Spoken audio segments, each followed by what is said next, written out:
বন্ধুরা সকলকে স্বাগত জানাই আজকের এই ভিডিওতে।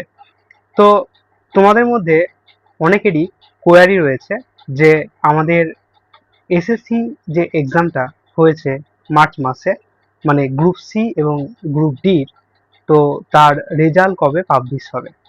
তো আমি দেখলাম বিভিন্ন ইউটিউব চ্যানেলে বিভিন্ন ধরনের তাদের মন গড়া একটা করে কাহিনী তোমাদের সামনে তুলে ধরছে। অর্থাৎ কেউ তোমাদেরকে বলছে যে সেপ্টেম্বরে হবে, কেউ বলছে এই আগস্টেই হবে, কিন্তু আলটিমেটলি এই রেজাল্টটা কবে পাবলিশড হবে এইটা জানার জন্য প্রত্যেকটা স্টুডেন্টের মধ্যেই একটা আগ্রহ কাজ করছে যে এই রেজাল্টটা কবে পাবলিক হবে, তারপর তোমাদের ইন্টারভিউ হবে। এবং তোমরা অনেকেই, আমি জানি যে খুব ভালোভাবে পরীক্ষাটা দিয়েছো এবং অনেকে খুব ভালো স্কোরও করবে বা চাকরির জন্য কলও পাবে। তো তোমরা যারা যারা চিন্তা করছো যে রেজাল্ট পাবলিক কবে হবে, তারপর কি করতে হবে, আজকের ভিডিওটা তোমাদের সেই সমস্ত স্টুডেন্টদের জন্য। তো তার আগে বলে রাখি যে বিষয়ে যাওয়ার আগে একটাই রিকোয়েস্ট, চ্যানেলটাকে নতুন হয়ে থাকলে সাবস্ক্রাইব করা এবং বেশি বেশি করে শেয়ার করে দেওয়া, যাতে করে আমরা বিভিন্ন জায়গায় পৌঁছে যেতে পারি। এবং আরও কী কী আপকামিং পরীক্ষার এক্সামগুলো তোমাদের কাছে আসছে, সেই এক্সাম সম্পর্কে যদি আমাদের কাছে যে সমস্ত তথ্যগুলো থাকে সেইগুলো তোমরা পেতে চাও, তো তোমরা অবশ্যই কমেন্ট করতে পারো।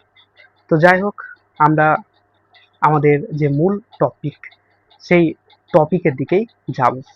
তো যেটা আমাদের বিষয়, মানে তোমাদের যে এসএসসি যে গ্রুপ সি গ্রুপ ডির যে রেজাল্ট, সেটা কবে পাবলিক হবে।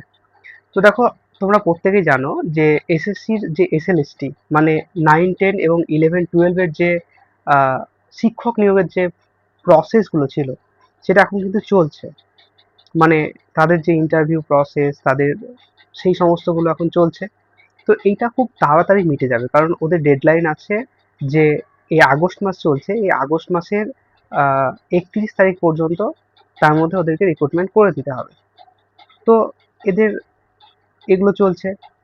তো এইগুলো যখনই কমপ্লিট হয়ে যাবে, মানে আগস্টের লাস্ট উইক থেকে সেপ্টেম্বরের ফার্স্ট উইক কি সেকেন্ড উইকের মধ্যেই তোমাদের রেজাল্ট পাবলিক হয়ে যাবে। ধরো রেজাল্টটা পাবলিক হয়ে গেল, তো একটা তো নির্দিষ্ট ক্যাটাগরি রয়েছে রিজার্ভেশনের, যেমন এসসির একটা পার্টিকুলার রয়েছে, এসটির একটা রয়েছে, ফিমেলের একটা রয়েছে। ঠিক তেমনি ওবিসিরও একটা যে ক্যাটাগরি সেটা ছিল।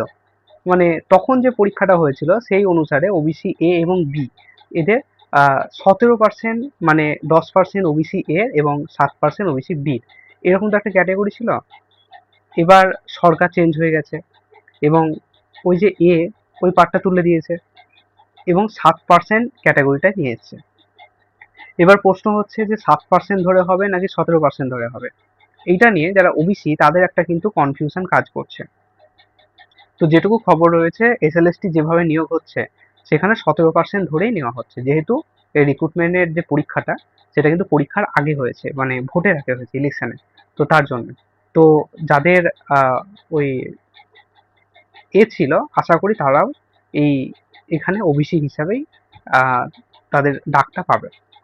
এবার সবশেষে যে বিষয়টা নিয়ে আলোচনা করব সেটা হচ্ছে যে আমাদের কাট অফ, সেই কাট অফটা কত হতে পারে। হ্যাঁ, অনেক চ্যানেল একটা মন গড়া বলে দিচ্ছে। কেউ বলছে 38 ডি এর ক্ষেত্রে, সি এর ক্ষেত্রে আহ, প্রায় 59, 60, কেউ বলছে 60 ছাপিয়ে যাবে, কেউ বলছে 40 ছাপিয়ে যাবে, যেহেতু 5 নম্বর এক্সট্রা দেওয়া হবে।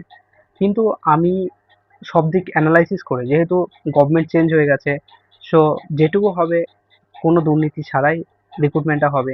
সো একটা কাট অফ অ্যাজিউম করেছি, সেটা হচ্ছে গ্রুপ ডি এর ক্ষেত্রে 40 নম্বরে পরীক্ষা হয়েছিল, 35 ধরো, এর মধ্যে +2 বা -2, মানে 2 বেশি বা 2 কম হতে পারে। মানে ধরো 2 বেশি হতে পারে বা 2 কম হতে পারে, মানে 37 হতে পারে বা 33 হতে পারে।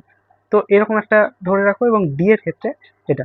আর সি এর ক্ষেত্রে যেটা হবে সেটা হচ্ছে, সি এর ক্ষেত্রে মোটামুটি 55 ধরে রাখো এবং তার মধ্যে +2 বা -2 করতে পারো। এবার এটা কিন্তু আমি জেনারেলের জন্য বললাম।